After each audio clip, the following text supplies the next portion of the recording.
and welcome back to our third part in this mini-series, designed for anybody who's finding it difficult to set new goals and who, if they're honest themselves, has lost the steam to dream, where most of us find ourselves at that point, at that stage, at some point or another.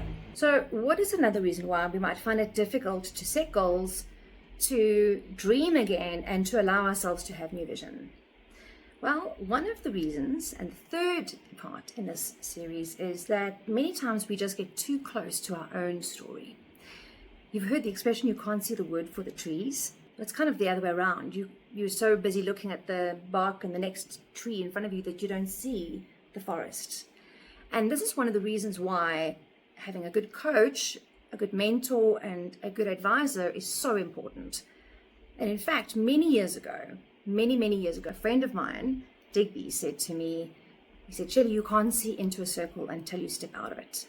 And that's why often it's the people who love us and who are closest to us that can see the thing that we're refusing to acknowledge, whether that's work-related, whether that's related to our health, whether that's related to spending time with the wrong people. Often it's the people who are closest to you that'll be giving you that message because they love you. But although they're close to you, they see outside that circle, and so they have a perspective that you don't have. Which brings me to another aspect. Who are you spending time with?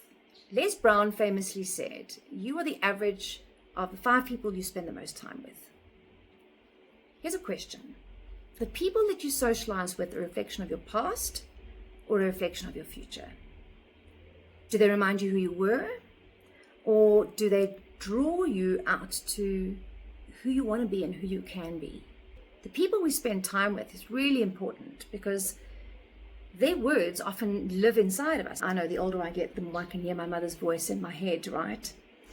But this is really important. So have a good mentor or coach that's got the perspective that you're missing, and then look carefully at who it is you're spending time with and ask yourself, are these people a reflection of my past or a reflection of my future? Now, that doesn't mean you don't spend time with people from your past. That's not what I'm saying, although you definitely want to be selective. But it does mean that you are actively and intentionally placing yourself in environments with people that inspire you for the right reasons. And then the third thing I want to tell you about being too close to your own story is something that was shared with me by, he was a mentor of mine years ago. His name's Alan. And he said to me, "Shelley, don't believe the story in your head if it doesn't serve you, even if it's true." Let me say that again. He said to me, "Shelley, don't believe the story in your head if it doesn't serve you, if it doesn't work for you, even if it's true." So maybe you think, I'm just, let me take an example of professional speaking. That's something I do a lot. But there are some people who say the fear of professional speaking comes ahead of the fear of dying, which is mind-blowing to me. But if you need to give a presentation and you think back to the experience you had in Standard 8 when you stuttered in front of the class and you got a D on your oral, and that's the story you're taking onto the stage with you or into the boardroom, how's that going to help you? It's not going to help you at all.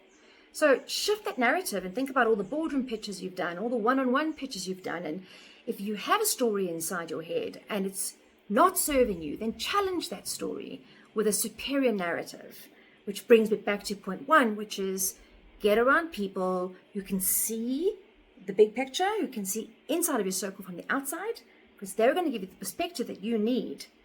And ensure that you're spending time with people who are calling out the best qualities in you and drawing you closer to the kind of future that you have.